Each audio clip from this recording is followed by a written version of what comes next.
오늘 우리에게 주신 하나님의 말씀 보도록 하겠습니다. 오늘 우리에게 주신 하나님의 말씀은 사도행전 24장 17절부터 27절까지 말씀입니다. 사도행전 24장 17절부터 27절까지 말씀입니다.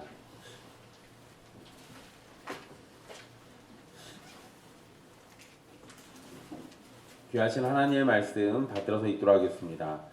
여러 해 만에 내가 내 민족을 구제할 것과 재물을 가지고 와서 드리는 중에 내가 결례를 행하였고 모임도 없고 소동도 없이 성전에 있는 것을 그들이 보았나이다. 그러나 아시아로부터 온 어떤 유대인들이 있었으니 그들이 만일 나를 반대할 사건이 있으면 마땅히 당신 앞에 와서 고발하였을 것이요, 그렇지 않으면 이 사람들이 내가 공회 앞에 섰을 때 무슨 옳지 않은 것을 보았는가 말하라 하소서. 오직 내가 그들 가운데 서서 외치기를 내가 죽은 자의 부활에 대하여 오늘 너희 앞에 신문을 받는다고 한 이 한 소리만 있을 따름이니이다 하니, 벨릭스가 이 도에 관한 것을 더 자세히 아는 고로 연기하여 이르되 천부장 루시아가 내려오거든 너희 일을 처결하리라 하고, 백부장에게 명하여 바울을 지키되 자유를 주고 그의 친구들이 그를 돌보아 주는 것을 금하지 말라 하니라. 수일 후에 벨릭스가 그 안에 유다 여자 드루실라와 함께 와서 바울을 불러 그리스도 예수 믿는 도를 듣거늘 바울이 의와 절제와 장차 오는 심판을 강론하니, 벨릭스가 두려워하여 대답하되 지금은 가라, 내가 틈이 있으면 너를 부르리라 하고, 동시에 또 바울에게서 돈을 받을까 바라는 고로 더 자주 불러 같이 이야기하더라. 이태가 지난 후 보르기오 베스도가 벨릭스의 소임을 이어받으니 벨릭스가 유대인의 마음을 얻고자 하여 바울을 구류하여 두니라. 아멘. 이 말씀은 살아계신 하나님의 말씀입니다.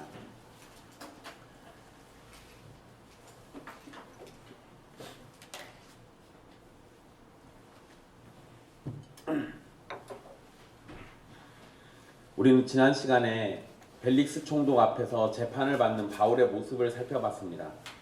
바울은 대적자들 앞에서 자신의 소망이 무엇인지에 대해서 담대하게 말했습니다. 저와 여러분도 하나님께서 주신 소망을 따라 살아가면서 그 소망이 무엇인지를 누구에게나 말할 수 있는 참된 믿음을 갖게 되기를 간절히 바라겠습니다. 오늘 말씀은 바울이 자신을 변호하는 내용이 계속 앞의 내용과 이어가지고 나오게 됩니다. 우리 17절에 바울은 자신이 예루살렘에 방문했던 다른 이유를 설명합니다.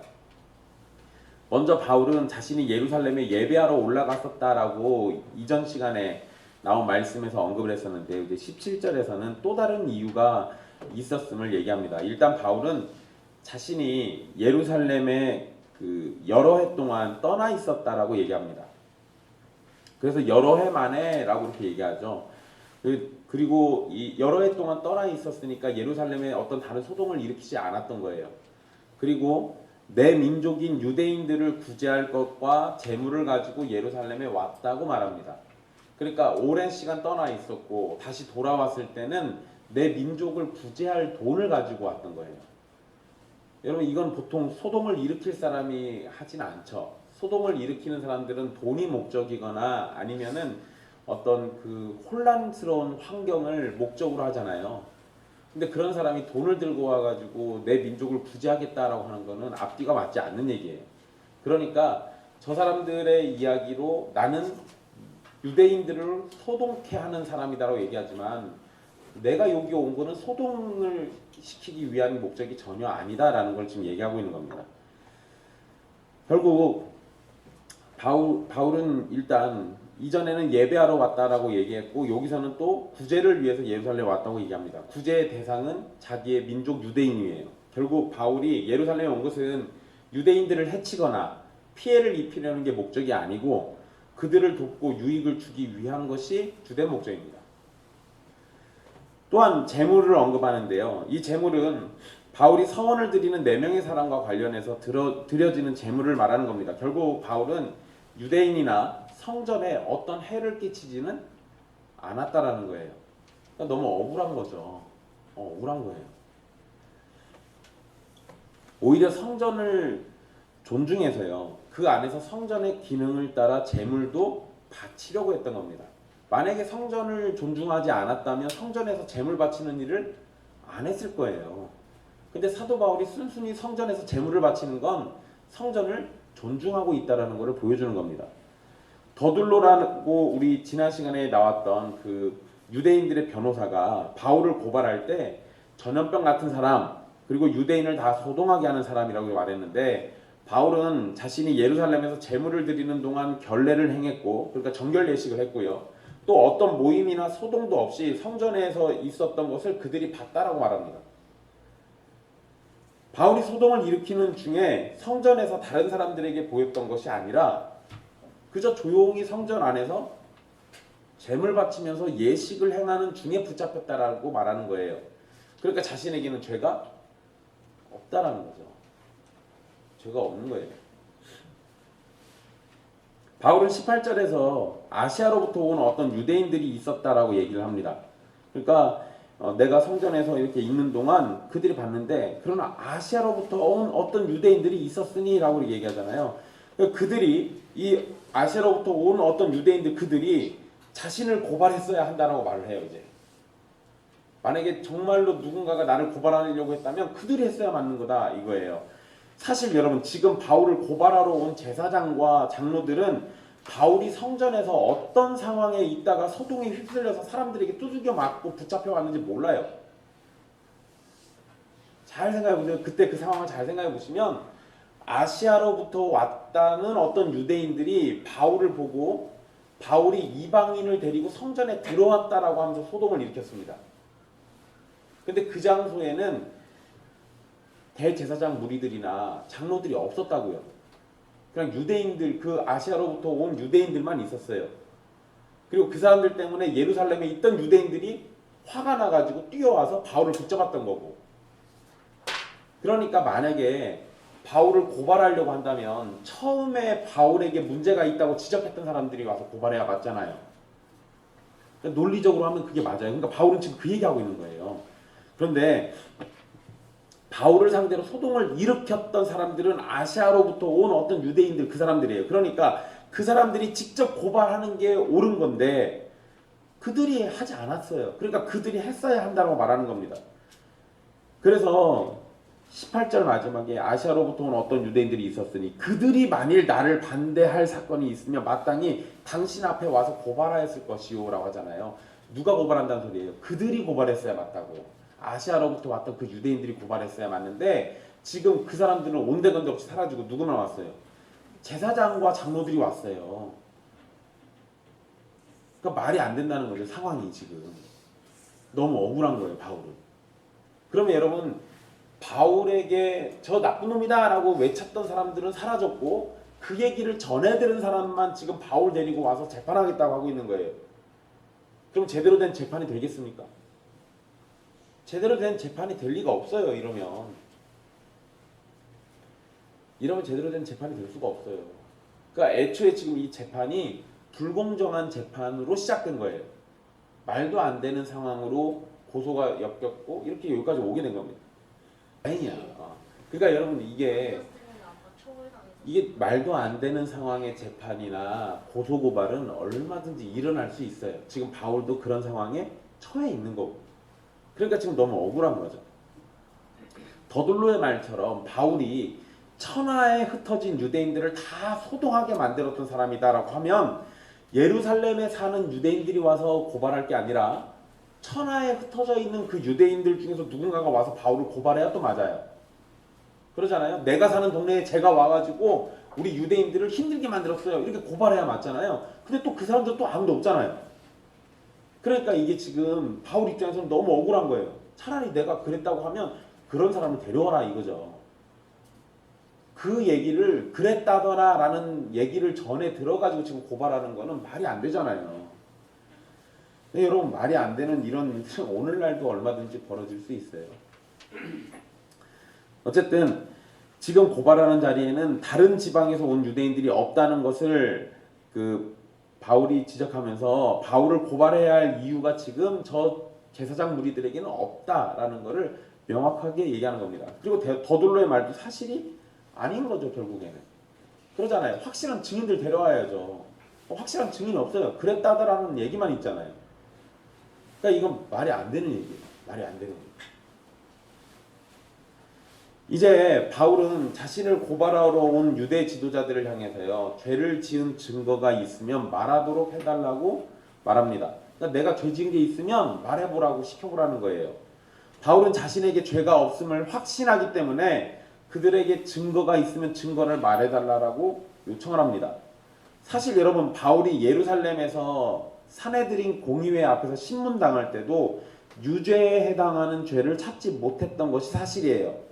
그래서 천부장이 벨릭스에게 편지할 때 나는 이 사람 죄를 찾지 못했다라고 편지해서 보내잖아요.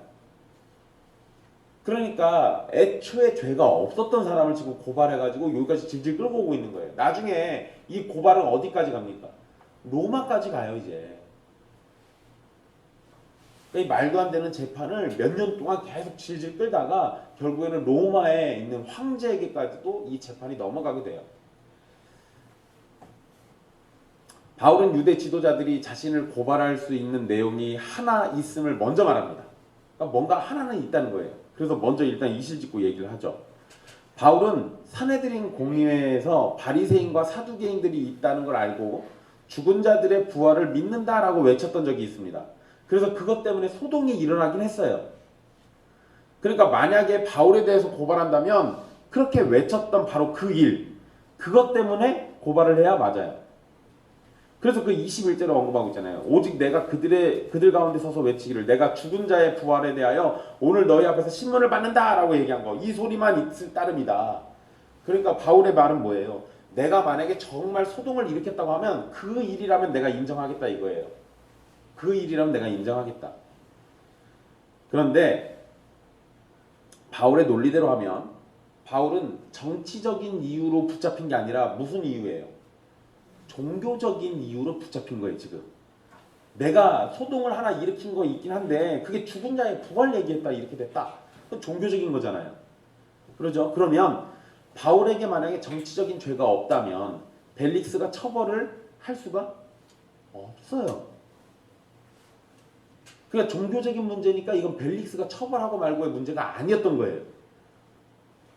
그러면 지금 바울의 논리는 뭐예요? 사실 나는 여기서 재판받을 이유도 없다 이 얘기하고 있는 거죠. 그자 22절에 벨릭스가 이 도에 관한 것을 더 자세히 아는 고로라고 이렇게 언급되어 있습니다. 이게 벨릭스의 반응이 이제 기록되어 있는데요. 벨릭스는 이 도가 뭐예요? 예수님을 믿는 그 믿음에 대해서 얘기하는 거예요. 그러니까 예수님을 믿는 것이 무엇인지에 대해서 어느 정도 알고 있었던 사람이에요. 또 이 예수 믿는 사람들이 자기가 관할하는 지역에서 어떻게 살고 있는지도 어느 정도 알고 있는 겁니다.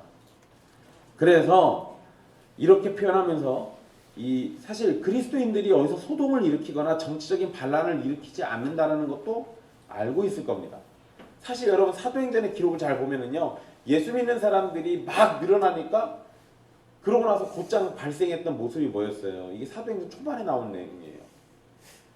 예수 믿는 사람들이 막 늘어나니까 서로 자기 갖고 있는 것들을 통용하면서 같이 더불어 잘 살잖아요. 참으로 예수 믿는 사람들이 늘어나면 그 동네는 살기 좋아집니다. 여러분 우리 한국 역사에도 이런 사건이 한 번 있었어요. 한국 역사에도 평양 아시죠?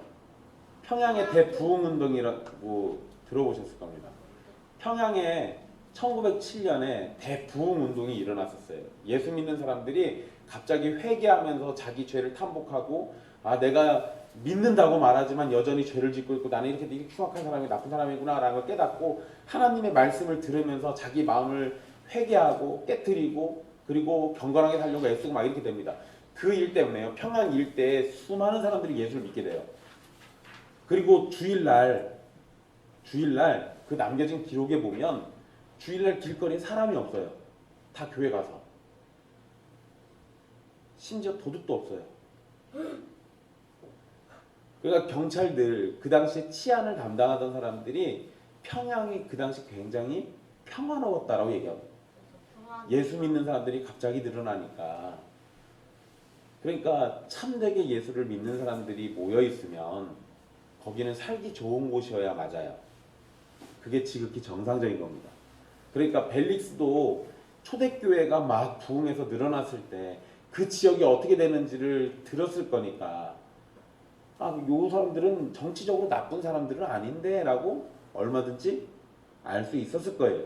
지금 그 얘기하고 있는 겁니다. 어쨌든 이 더둘로가 고발한 내용은 사실이 아니라는 거를 이 벨릭스도 어느 정도 알고 있는 겁니다. 하지만 곧장 바울을 풀어주진 않아요. 그리고 벨릭스가 뭐라고 하냐면 22절에 그 중간 보시면 천부장 루시아가 내려오거든 너희 일을 처결하리라 라고 얘기하죠. 그러니까 천부장 루시아가 예루살렘에서 자기들에게로 오면 내가 더 들어보고 판단하겠다는 거예요. 이것은 당시 상황이 반영된 건데 벨릭스는 유대 지도자들과 잘 지내보려고 했습니다. 왜냐하면 자기가 관리하는 지역인데 이 유대인들이 사실 벨릭스를 별로 안 좋아한다고 제가 지난 시간에 말씀드렸잖아요. 반란도 많았어요. 이런 상황에서 내가 여기서 통치를 잘 못하면 더 이상 총독을 못해요.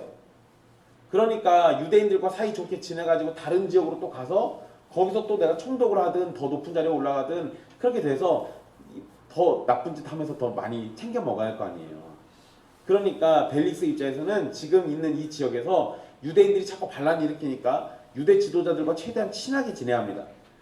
그래서 그 유대인 지도자들이 원수처럼 여기는 바울을 곧장 풀어줄 수는 없는 거예요. 그렇다고 해서 또 죄가 없는 사람을 유대인들 손에 넘겨가지고 또는 유대인들이 원하는 대로 처벌해버릴 수도 없는 노릇이죠. 그러니까 어떻게 하는 게 제일 좋겠어요? 일단은 저희가 일단 갖고 그치, 일단은 데리고 있어야 돼. 처벌을 하는 것도 안 하고 놓아주는 것도 안 하고 일단 감옥에다가 두면 됩니다. 그래서 벨릭스가 그렇게 해요. 그러니까 일단 시간을 끄는 거죠. 천부장이 올 때까지 일단 내가 뒤로 밀어놓겠다. 이유가 있는 거예요. 일단 사실 이거 합당한 이유도 아니에요. 왜냐하면 천부장이 이미 편지를 썼잖아요. 그러니까 오나마나 어차피 더 들어볼 것도 없어요. 하지만 일단 시간을 끌기 위해서 천부장이 올 때까지 나 좀 뒤로 밀어두겠다 이게요. 이거는 유대인들에게 잘 보이겠다는 거고 동시에 로마 시민을 함부로 처벌할 수는 없으니까 시간을 끄는 겁니다. 그러니까 벨릭스에게는 이게 제일 나은 선택이었던 거예요. 벨릭스는 백부장에게 바울을 지키도록 합니다. 23절에 언급되어 있죠. 대신에 바울에게 자유를 줘서 친구들을 만나거나 친구들이 바울을 돌보는 것을 금하지 않도록 명령합니다. 여러분 재판 과정에서 바울이 로마 시민이라는 건 언급되지 않았습니다. 그렇지만 벨릭스는 편지를 통해 가지고 이미 바울이 로마 시민이라는 걸 알고 있었어요. 그러니까 바울에게는 최대한 편의를 제공해줘요. 로마 시민이니까. 그리고 나름대로 자유도 줬습니다. 그리고 자기가 볼 땐 죄가 없어요. 이미 알고 있는 거예요. 그러니까 굳이 막 억압하거나 이럴 이유가 없는 거죠. 그렇지만 백부장에게 명령해서 바울을 관리하게 한 거 보면 바울에 대해서 상당히 중요하게 생각하고 있는 겁니다. 이 당시에 원래 죄수를 관리할 때는 어떻게 하냐면 2명의 군인이 번갈아 가면서 지켜요. 2명의 군인이. 그러니까 백부장한테 시키는 게 아니라 백부장보다 더 밑에 있는 사람한테 시키면 돼요. 근데 백부장 보고 지키라고 하는 거 보면 이 바울을 중요하게 여기고 있는 거예요. 함부로 잘못 건드렸다면 더 큰일이 벌어질 것 같으니까 잘 관리하려고 하는 겁니다. 어쨌든 거기다가 이제 친구를 만나거나 친구들이 돌보는 것도 금하지 않게 했잖아요. 이건 바울에게 필요한 거를 자신이 아니라 벨릭스가 아니라 친구들을 통해서 해결하라고 지금 이렇게 풀어주고 있는 거예요. 사실 여러분 이 죄수를 관리하는 거는 당연히 그 위에 있는 제일 상급자가 관리를 해야 돼요. 그러려면 죄수한테 뭘 줘야 돼요? 밥 줘야 하잖아요. 밥값 들어갈 거 아니에요. 그러잖아요. 여기 여러분 오늘 말씀에 몇 년 동안 이 벨릭스가 데리고 있었다고 그래요. 27절에 이태가 뭐예요? 2년. 그 2년 동안 밥값이 얼마나 들어갔겠어요? 하루에 5,000원씩 한 끼만 준다고 쳐도 5,000원인데 3끼 준다고 치면 15,000원이고 그걸 1년으로 계산해 보세요. 돈이 얼마 많이 들어가겠어요. 근데 그 돈을 친구들을 통해 가지고 해결하게 한 거예요. 그러니까 벨릭스는 손 안 대고 코 풀고 있는 거예요. 어쨌든 이런 식으로 지금 벨릭스가 최대한 많이 풀어주고 관리를 해줍니다. 이런 판단은요, 바울을 오랜 시간 동안 일단 자기 관리 아래에다가 두는 거고, 그리고 이 최대한 돈도 덜 들여가면서 바울을 붙잡아 둘 수 있는 효과가 있죠. 근데 이제 며칠이 지나고 난 다음에 24절에 보면 수일 후에 벨릭스가 자신의 아내와 함께 바울을 불러서 그리스도 예수를 믿는 도에 대해서 들었습니다. 그러니까 그게 궁금하긴 한 거예요. 어렴풋이 알고는 있지만 더 자세히 들어보고 싶은 거죠. 그런데 바울이 뭘 했다라고 성경에 기록되어 있습니까? 25절에 바울이 의와 절제와 장차 오는 심판을 설교합니다. 예수님 믿는 도에 대해서 물어봤더니 의와 절제와 장차 오는 심판을 얘기해요. 여러분, 예수님 믿는 도를 얘기할 땐 우린 예수 믿으면 천국 갑니다만 얘기하잖아요. 그게 아니라 의와 절제와 장차 오는 심판을 얘기해야 맞아요. 이건 좀 이따 다시 또 설명해 드리고요. 누가는 바울이 설교한 내용을 자세히 설명하진 않습니다. 여기에 의가 뭔지 절제가 뭔지 장차 오는 심판이 뭔지를 설명하진 않아요. 그런데 그동안 사도행전의 기록들을 생각해 보거나 또는 바울이 다른 지역에 쓴 편지들을 토대로 우리가 생각해 보면 이 내용이 어떤 건지 충분히 유추할 수 있습니다. 의에 대해서 말한다고 하면 바울은 하나님 앞에 의를 행하고 살아가는 것에 대해서 설교했을 겁니다. 사람은 기본적으로 하나님 앞에 어떻게 살아야 돼요? 의롭게 살아야 돼요. 예외가 없습니다. 우리 모두는 하나님 앞에 의롭게 살도록 지음받은 존재예요. 그래서 의로우신 하나님이시니까 그의 피조물인 우리들도 다 의로우신 하나님을 따라서 의로운 삶을 살아야 돼요. 그러니까 의에 대해서 알려줬다라고 하는 것은 하나님이 사람에게 요구하시는 의로운 삶을 살아야 하는 것에 대해서 알려주는 겁니다. 여기에서 자세히 언급하진 않지만 의를 설명하려면, 그러니까 의롭게 사는 걸 설명하려면 뭐가 또 설명해야 돼요? 의롭게 사는 방법을 뭐가 알려주죠? 율법이 알려주잖아요.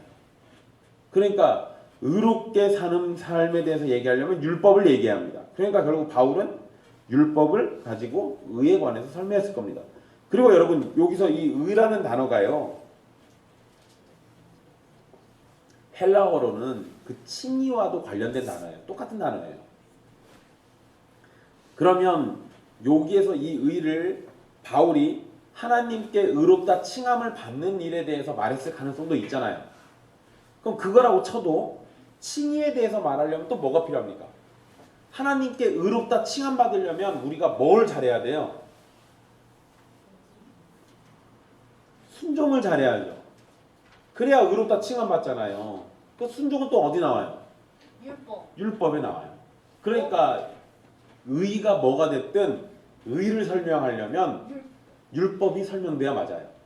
그러니까 사도 바울은 이 자리에서 지금 분명히 율법을 설명해 준 게 맞습니다. 그리고 여러분, 심판을 받으려면, 장차 오는 심판에 대해서 얘기하려면 또 뭐가 필요해요? 율법 필요해요. 그러니까 여기서는 율법이란 말만 안 썼다 뿐이지 율법에 대해서 분명히 알려준 거예요. 그리고 여러분, 절제는 쾌락이나 욕망을 정복하는 걸 의미합니다. 여기서 말하는 이 절제는 이래요. 근데 헬라 문화에서는 이 벨릭스와 같이 로마 사람들, 그리스 사람들, 이런 사람들은 사람의 훈련이나 노력을 통해서 자기 절제가 가능하다라고 믿습니다. 사람이 훈련하면 이거 된다라고 믿어요. 그거는 여러분 종교 중에 뭐랑도 비슷해요. 불교에서 우리가 고행을 하고 수행을 쌓으면 자기 욕심을 내려놓고 자기 절제가 되고 자족하게 된다, 이런 얘기 하잖아요. 그러잖아요. 이게 헬라 문화에서는 그랬어요. 근데 유대인의 전통에서는 절제는 하나님의 능력으로만 가능한 일이라고 설명합니다. 유대인들의 전통에서는. 그럼 사도 바울은 뭐라고 설명했죠? 절제가 어디에 나오는 거예요? 성령의 9가지 열매 중에 절제가 들어있잖아요. 사도 바울은 그걸 뭐라고 본 거예요? 성령의 사역 가운데 나타나는 열매로 본 거예요. 그러니까 절제에 대해서 얘기한다라고 하면 우리가 뭘 어떻게 노력해가지고 그게 된다를 얘기하겠어요? 아니면 하나님께서 은혜 주실 때만 되는 겁니다라고 얘기하겠어요. 하나님께서 은혜 주시는 때만 되는 거죠. 그런데 은혜를 주시든 안 주시든 우리는 뭘 해야 하는 거예요? 절제해야 돼요. 당연한 겁니다. 그러니까 사도 바울은 의를 얘기하고 그리고 하나님이 주셔야만 가능한 이 절제에 대해서도 이야기하면서 절제를 요구했을 거예요. 그 다음에 장차 오는 심판은 사람의 행위를 따라서 하나님이 심판하시는 일을 말하는 겁니다. 사람이 어떻게 살았냐를 가지고 하나님이 심판하시죠. 그래서 예배 시간에 엄마를 귀찮게 하는 사람도 하나님이 다 알고 계셔서 나중에 그걸로 심판하세요. 예배 시간에 떠드는 것도 더 뒷얘기 안 할게요. 여러분 사람이 하나님 앞에 의롭게 살았다면 그는 복을 받을 겁니다. 맞죠? 불의하게 살았다면 하나님의 심판을 받을 거예요. 당연한 겁니다. 그러니까 앞에서 언급한 의와 절제라는 기준에서 잘못이 있거나 부족한 것이 있으면 그 사람은 어떻게 돼요? 하나님의 심판을 받을 겁니다. 의와 절제라는 기준에서 온전함을 나타냈으면 뭘 받아요? 하나님이 주시겠다고 약속한 복을 받아요. 그러죠? 그러니까 의와 절제와 장차 오는 심판을 얘기했을 때는 사실 이 얘기가 두 글자로 얘기하면 이게 뭐예요? 복음 얘기한 거예요. 복음. 복음은 예수 믿고 구원 받습니다만 얘기하지 않아요. 복음은 예수님을 믿지 않아서 자기 죄를 가지고 심판받는 것도 얘기해요.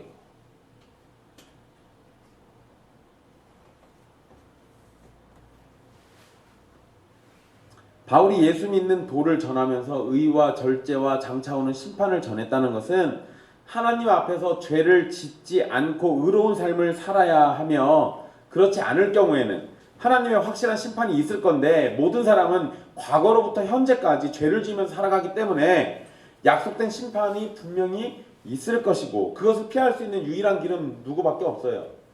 예수 그리스도를 믿는 것 외에는 없다라는 것을 전했을 겁니다. 이래야 예수 믿는 도가 나오는 거니까요.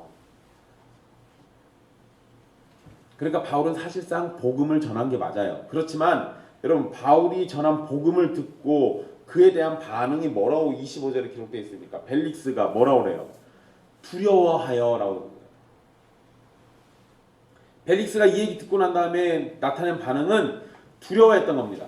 여러분 성경에서는 이 벨릭스에 대해서 자세히 언급을 안 하고 있지만 제가 지난 시간에도 역사 기록에 있는 거 말씀드렸죠. 역사 기록에 따르면 벨릭스는 매우 탐욕스러운 인물이에요. 여러 모양으로 죄를 지었던 사람이기도 합니다. 그렇기 때문에 하나님의 말씀 앞에서 정죄를 당했던 거고 장차 오는 심판으로 두려울 수밖에 없었던 거예요. 바울이 의를 얘기할 때, 절제를 얘기할 때 자기하고는 전혀 상관없는 얘기가 나오고 있는 거예요. 나한테서는 찾아볼 수 없는 얘기가 나와요. 그러고 난 다음에 장차 오는 심판을 얘기하니까 그럼 저건 내가 받을 일이잖아요. 그러니까 그거에 대한 결과가 뭐겠어요? 두려움밖에 없죠. 두려움밖에 없어요. 여러분 벨릭스는 노예로 시작했다가 총독이 됐다고 말씀드렸죠. 그래서 노예의 심장을 가지고 왕의 권세를 누린 자라고 말씀드렸습니다. 사람으로 치면 벨릭스는 어떤 인물이에요? 완전 성공한 사람이에요. 개천에서 용났죠. 근데 그렇게 성공해봐야 뭐가 없어요. 벨릭스한테는 예수 그리스도가 없어요. 그러니까 복음이 전해지니까 대번의 반응이 뭐예요? 두려움.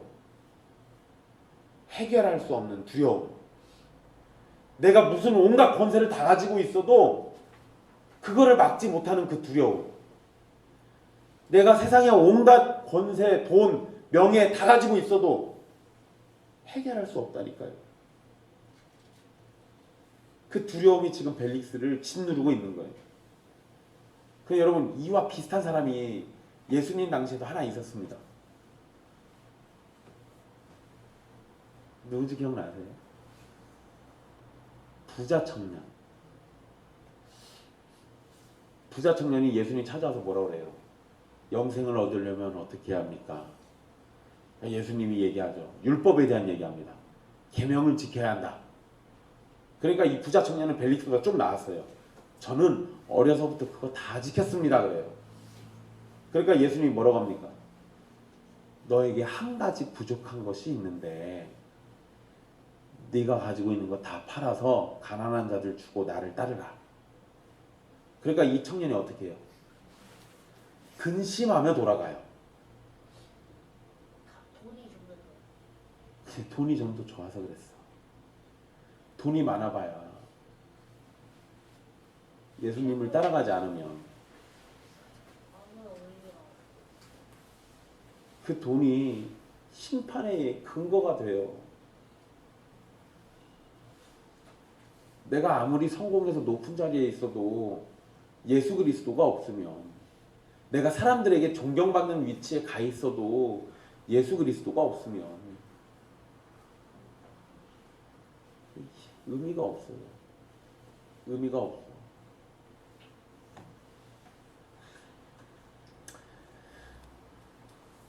벨릭스는 바울을 보내면서 뭐라고 합니까?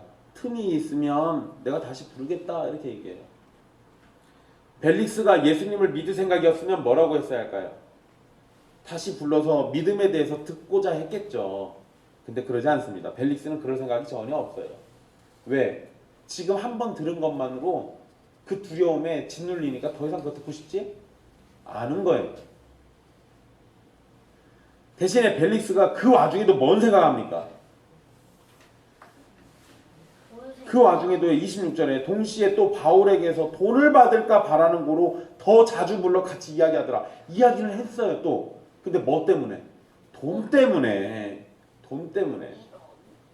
복음을 듣기 위해서, 내가 참된 믿음을 갖기 위해서, 내가 장차 오는 심판을 피하기 위해서, 내가 구원받기 위해서 들은 게 아니라 돈 때문에. 돈 때문에. 여러분 벨릭스 같은 사람이요, 우리 교회 안에서도 흔히 볼 수 있어요.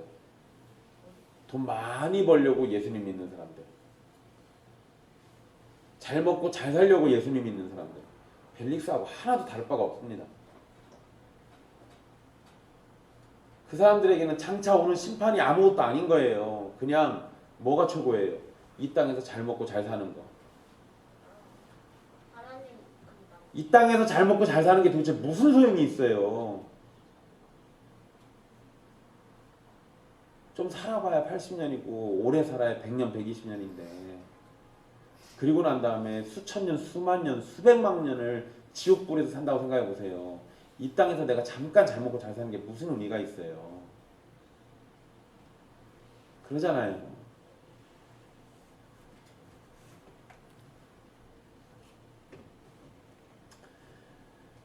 벨릭스는 바울이 새로운 종교의 지도자로 돈이 많았을 거라고 생각했던 것 같습니다. 그래서 바울이 돈을 주면 아마 재판도 바울에게 유리하게 그리고 빠르게 끝내줄 생각이었던 것 같아요. 그러니까 돈 받을 생각이 자주 불렀던 거죠. 그런데 여러분, 바울이 그럴 사람일까요? 여러분, 바울에게 돈이 있었어요? 없었어요? 아니 여러분, 일단 바울이 예루살렘에 구제하려고 돈 들고 왔었잖아요. 그 얘기만 듣고 보면 바울 돈 있는 사람 맞아요. 그리고 여러분, 제가 지난번에 말씀드렸잖아요. 바울 집안 자체로만 놓고 보면 이 사람 집안은 부자 집안이 맞아요. 그러니까 바울이 하다못해 일가 친척들한테 손 벌리면 그 가지고 돈을 왜 못 주겠어요. 근데 바울은 그럴 사람이 아니에요. 그럴 사람 같았으면은 에베소에서 장막 깁는 일 하면서 그러면서 복음 전했겠습니까? 그냥 가족들한테 돈 달라고 손 벌려가지고 했겠지. 근데 그러지 않았잖아요. 애초에 돈에 연연하는 사람이 아니에요. 자기 목숨에 연연하는 사람이 아니었다고요. 그러니까 돈 받을까 싶어서 더 많이 불러봐야 바울한테 좋은 소리를 못 들어요. 그래서 결국 돈을 못 받으니까 몇 년을 끊으니까 2년을 끌었던 거예요. 그렇게 시간은 2년이 흘렀고 벨릭스의 후임으로 베스도라는 총독이 오게 됩니다. 벨릭스는 바울에게 돈을 받지 못할 것을 알게 되니까 이제 어떻게 해요? 바울은 포기하고 대신에 유대인들의 마음이라도 붙잡아야 하니까 얘 안 놓아주고 있는 거예요, 그냥. 그러니까 2년 동안 붙잡고 있는 거죠. 혹시나 그 사이에 돈 받을까 싶어서 한두 번 더 불렀겠지만 어쨌든 오랜 시간 이게 붙잡아뒀습니다. 그리고 벨릭스가 이런 식으로 바울을 대하는 거 보면 여전히 이 사람은 의와 절제를 들었어도 그 마음은 변하지 않았던 거예요. 장차 오는 심판을 들었을 때는 두려워도 그 두려움이 그 순간뿐인 거예요. 이러면 이런 사람들은 구원을 받을 수 있을까요? 아니요.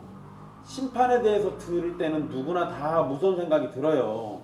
근데 여러분, 그 생각이 그 사람의 영혼을 짓눌러 가지고 그 사람의 영혼이 예수 그리스도가 아니면 못 살겠다는 걸 깨닫지 않는 이상 두려움이 생겨도 구원에 이르진 않아요. 두려움이 생긴 게 잘못된 건 아니에요. 두려움이 생겨야 하고 그 두려움 때문에 예수님 외에는 답이 없다는 것도 알아야 돼요. 근데 그 뒤로 못 나간 거예요. 그러니까 이런 식으로 살았던 거죠. 여러분, 오늘 말씀에 벨릭스가 바울을 며칠 있다가 다시 불렀을 때 바울에게는 어쩌면 풀려날 수 있는 좋은 기회였을지도 몰라요. 그렇지만 바울은 벨릭스와의 만남을 통해서 자신이 풀려날 것이라고 생각하지도 않았고 기대도 않았습니다.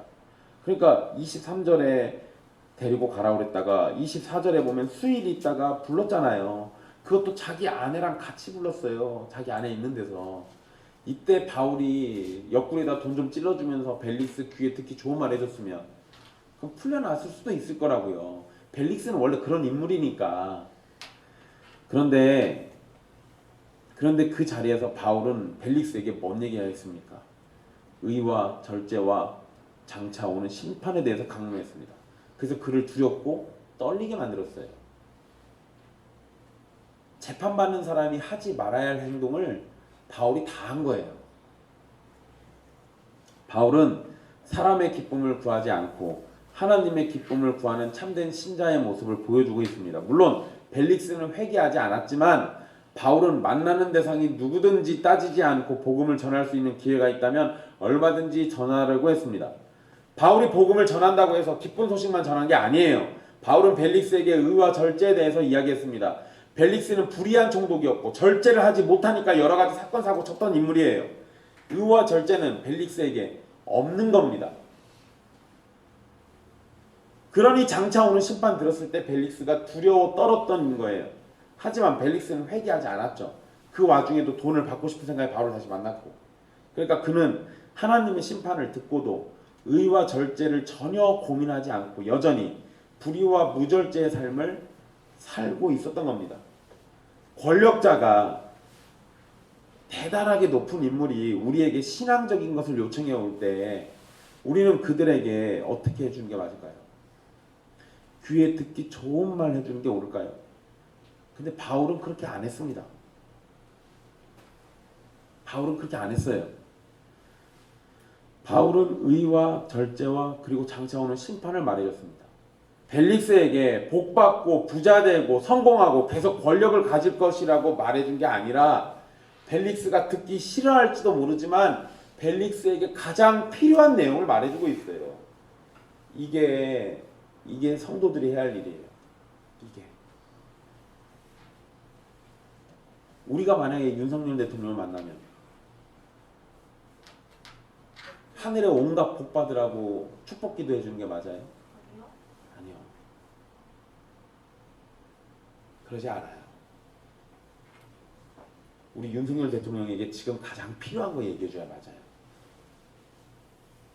의와 절제와 장차 오는 심판을 얘기해줘야 맞죠.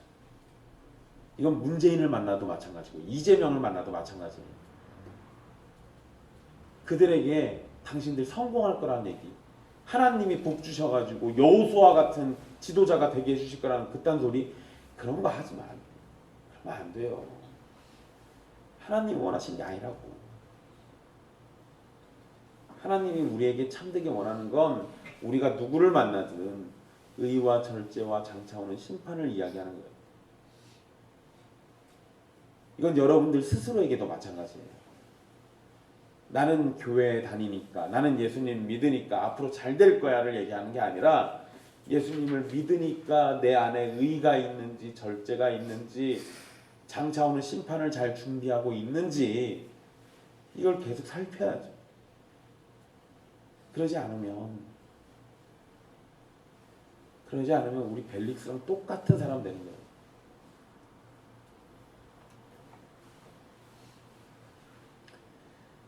대통령이나 높은 위치에 있는 사람이 아니더라도요, 우리에게 믿음을 물어보는 모든 사람에게 해줘야 하는 것은 그들에게 가장 꼭 필요한 얘기, 의와 절제와 장차올 심판을 얘기해주고 유일한 구원의 길이 예수 그리스도에게 있다는 사실을 알려줘야 합니다. 불의한 삶을 사는 사람에게 의에 대해 말해주고, 절제가 없는 사람에게 절제를 말해주고, 사랑이 없는 사람에게 사랑을 말해주고, 하나님 앞에 온전함에 이르지 못한 사람에게 하나님의 온전한 요구를 알려주는 것이 우리에게 요구되는 거예요. 이게 당연한 거거든요. 아주 당연한 겁니다.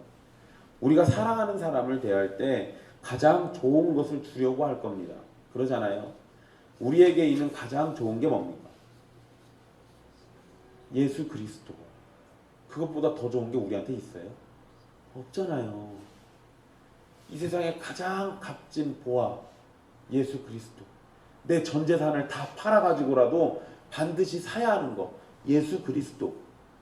그래서 부모는 자식에게, 가족이 가족에게, 친구가 친구에게 예수 그리스도를 전하려고 하는 게 당연한 모습이죠.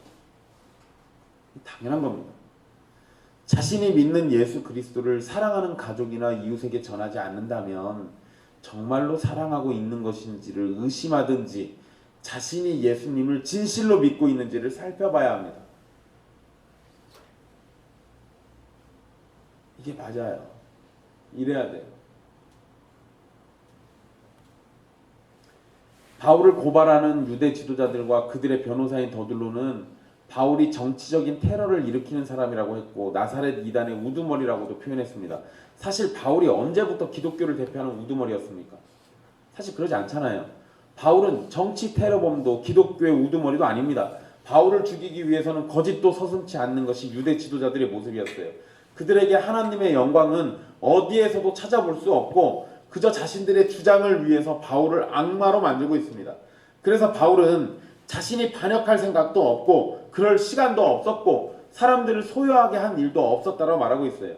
바울은 아시아 교회들이 모아준 구제 헌금을 예루살렘 교회에 전달하고 성전에서는 하나님을 예배하고 있었을 뿐입니다. 바울은 하나님의 영광을 위해서 그리고 주님이 세우신 교회를 돕기 위해서 일하고 있었을 뿐이에요. 그렇지만 대적자들의 눈에는 바울이 하는 행동이 모두가 다 싫었고 그를 죽이고 싶어서 거짓말을 더하는 상황이었습니다. 여러분, 사람이 누군가를 미워할 수는 있는데 없는 것까지 지어내면서 미워하면 그건 감당이 안 되는 죄예요. 그러면 안 돼요. 성도가 세상을 살다 보면 모든 사람을 다 사랑할 수는 없지만 때로 너무 미운 사람이 생겨서 쳐다보기도 싫을 수 있어요.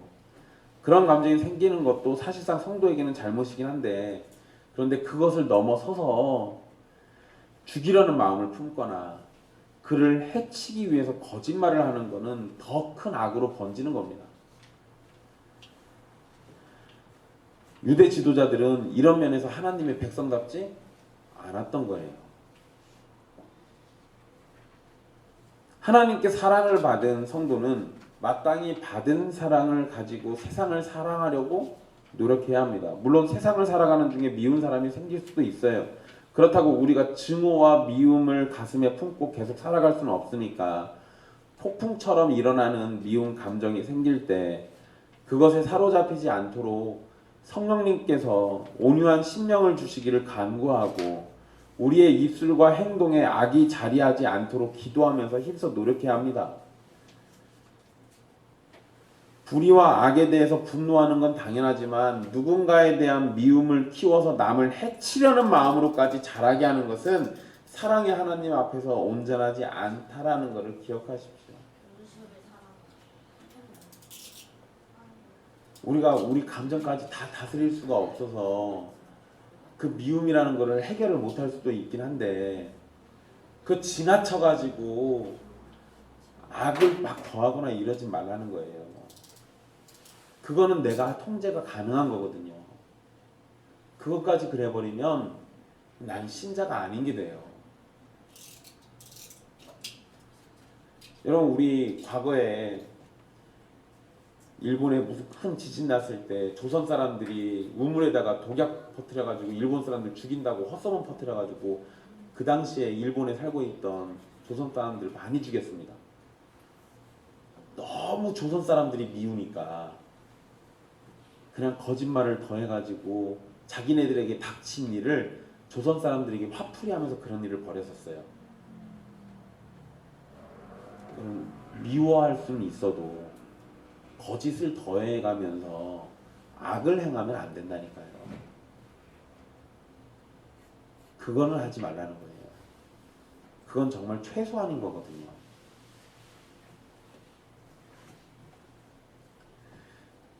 마지막으로 권력 앞에서 기독교를 변호하는 것에 대해서 생각을 해볼게요. 바울은 자신이 죄를 짓지 않았다는 점을 밝히기 위해서 여러 이야기를 했습니다. 바울은 자신이 소동을 일으키지도 않았고 고발하는 내용에서 죄가 있다는 것을 입증할 내용도 없다고 말했습니다. 정작 고발해야 할 아시아에서 온 유대인들은 사라졌습니다. 바울의 믿음과 소망은 단순히 종교적인 문제일 뿐이지 그것은 정치적인 문제로 번질 일도 아니었어요.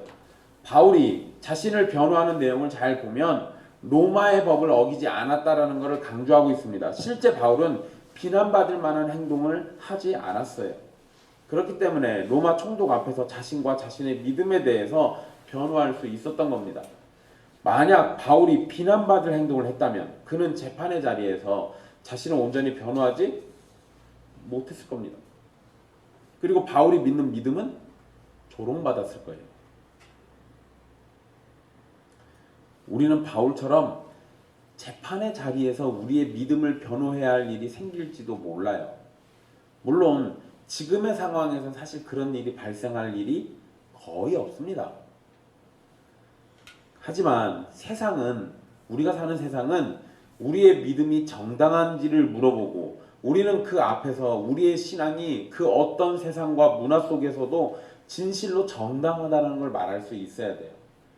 어쩌면요 여러분 시간이 조금만 지나면은요 이제 동성애 관련된 것들 그런 거나 트랜스젠더나 이런 성과 관련된 거 함부로 얘기했다가는 정말로 처벌받을 수도 있어요. 근데 여러분 그거를 우리가 저항한다고 시대적인 흐름을 바꾸지 못해요. 그런 걸로 괜히 기운 빼지 마시라는 거예요. 우리가 할 거는 그것이 하나님의 말씀에 어긋난다는 걸 얘기해 주는 게 필요해요. 그건 당연히 하는 겁니다. 그런 부분에서는 게으르지 마십시오. 그런데 문제는 그 다음인 거예요.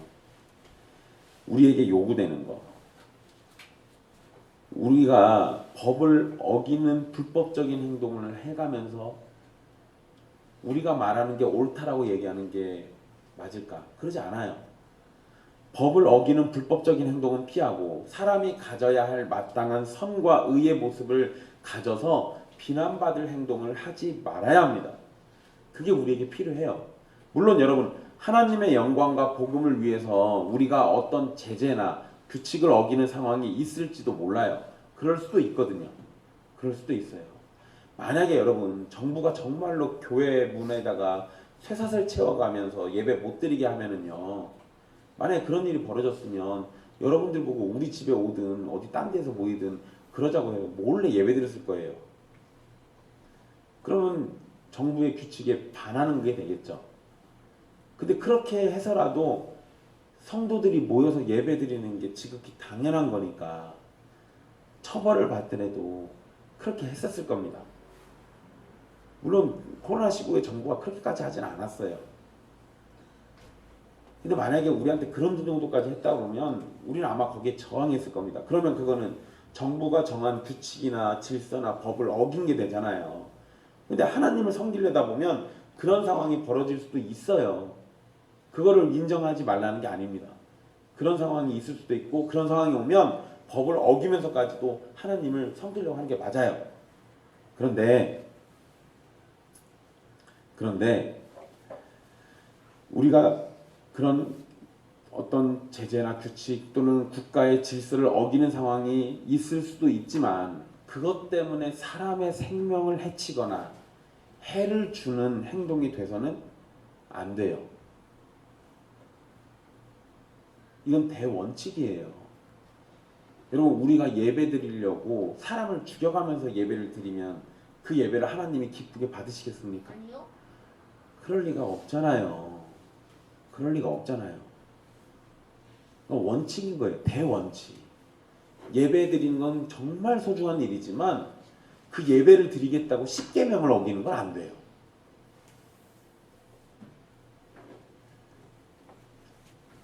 기본적으로 우리는 어디에서든 합당한 행동과 모습을 가져야 하는 겁니다.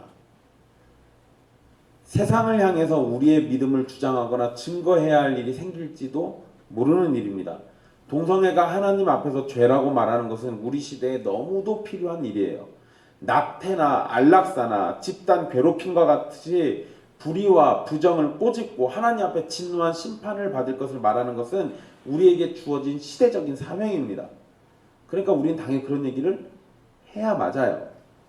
그런데 그것을 외치기 위해서 폭력과 악을 담아서 한다면 우리의 모습이 이 시대의 정당성이라는 걸 확보할 수 있을까요? 그럴 리가 없죠. 예를 하나 들어볼게요. 학교에서 선생님이 하나님의 창조라는 진리를 전하기 위해서 진화론을 주장하는 학생을 때리거나 겁박해가지고 창조를 믿도록 하는 게 과연 옳은 일일까? 그럴 리가 없잖아요. 이러면 안 되는 거예요. 이러면 안 돼요. 설령 세상이 우리를 향해서 진화론을 믿지 않으면 직장에 취직을 못하고 학교에 졸업을 못하고 이런 폭력을 행사하더라도 우리는 똑같이 그러면 안 돼요. 그게 우리가 가진 품격이거든. 그게 우리가 가진 품위예요. 하나님의 백성들이 가진 격조 높은 모습인 거예요. 그게. 마찬가지로 우리가 하나님의 진리를 전하기 위해서 기본적으로 우리의 태도는 불법적이고 악한 행동에서 멀어져야 합니다. 바울이 법정에서 자신을 당당하게 변호할 수 있었던 것은 기본적으로 비난받을 행동이 없었기 때문에 가능했어요. 이것은 우리의 일상적인 삶이 언제나 비난받을 행동으로부터 멀리 떨어져 있어야 한다는 걸 알려주는 겁니다. 우리는 성령으로 행동하는 사람들입니다. 성령님은 무질서의 하나님이 아니시고 폭력과 공포의 하나님이 아니십니다. 우리를 거룩하게 이끄시는 성령님은 질서의 하나님이시고 사랑과 긍휼의 하나님이시죠. 그렇기 때문에 우리는 단정하고 질서 있게 행동해야 하고 인자와 긍휼의 마음을 가지고 세상을 대해야 합니다. 사랑하는 형제 자매 여러분, 진리를 전하는 데 있어서 담대함을 가지고 전하십시오. 의와 절제와 장차올 심판을 얘기하는 것은 담대함 없이는 할 수가 없어요. 그리고 동시에 사랑과 긍휼의 마음도 담아서 전하십시오. 우리가 전하는 복음은 전투적인 방법이 아니라 희생과 겸손으로 전해지는 겁니다. 우리가 복음 전할 때 말싸움 잘해가지고 복음이 전해지는 게 아니에요. 그거는 뭐가 옳고 틀리냐를 논할 때나 말싸움 해가지고 하는 거고요. 어떤 영혼을 사랑해서 복음을 전한다고 할 때는 말싸움이 아니라 사랑과 긍휼을 담아가지고 하나님의 사랑이 그 마음에 전해지도록 만들어줘야 하는 거예요. 그게 진짜 복음을 전하는 겁니다. 우리에게 바울과 같은 모습이 나타나기를 소망하겠습니다. 그런데 바울의 이러한 모습은 예수 그리스도에게서 찾을 수 있는 거예요. 그러니까 바울 게 아니라는 거죠. 원래 누구 거란 겁니까? 예수님 거예요. 예수님 거. 그러니까 바울이 그리스도 예수 안에 있었기 때문에 그런 모습이 가능했던 겁니다. 그러니까 우리도 그리스도 예수 안으로 우리를 부르신 성령님께서 바울과 같은 은혜를 우리에게 베풀어 주실 겁니다. 그러니까 우리가 정작 바라는 건 뭐예요? 바울에게 은혜 주신 그 하나님이 나에게도 은혜 주시기를 바라는 거예요. 담대함과 온유함을 동시에 담는 여러분이 되기를 간절히 바라겠습니다. 기도하겠습니다.